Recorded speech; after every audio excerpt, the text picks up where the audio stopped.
کیا آپ کے ذہن میں کبھی یہ سوال آیا ہے کہ کیا اللہ مجھ سے محبت کرتا ہوگا؟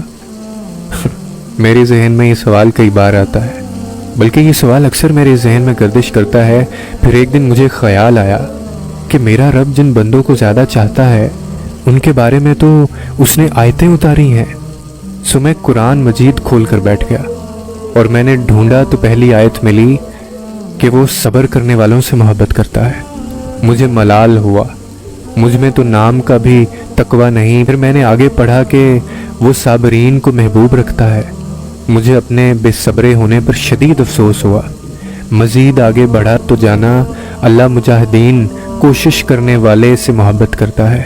میں نے جانا کہ میں کم ہمت اور حوصلے والا ہوں اور بہت نازک بھی۔ پھر آگے بڑھا تو کیا پڑھتا ہوں کہ وہ احسان یعنی نیک اعمال کرنے والوں کو پسند کرتا ہے، مگر میں اس سے بھی بہت دور رہا ہوں۔ پھر میں نے اپنی تلاش ترک کرنے کا فیصلہ کیا، اس ڈر سے کہ اب شاید میرے پاس ایسا کچھ بھی نہیں جس کے باعث اللہ مجھ سے محبت کرے۔ اس کے بعد میں نے اپنے اعمال کو کھنگالا تو سب فطور اور گناہوں سے آلودہ تھے۔ پھر اچانک میری نظر اللہ کے ایک اور پیغام پر پڑی جس میں وہ کہتا ہے کہ بے شک اللہ توبہ کرنے والوں سے محبت رکھتا ہے۔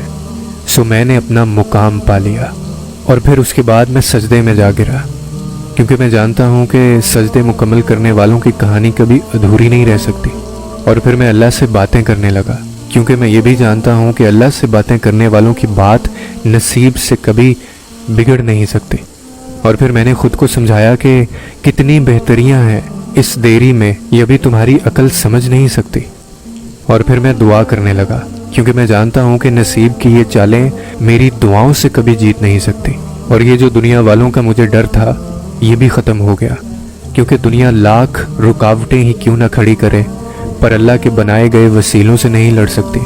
اور پھر اچانک میرے ذہن میں ایک خیال آیا کہ یوسف علیہ السلام کو 40 سال بعد یعقوب تک لایا گیا، تو پھر کیوں سوچ رہے ہو تم کہ تمہاری کچھ لمحوں کی گمی ہوئی چیز واپس نہیں مل سکتی؟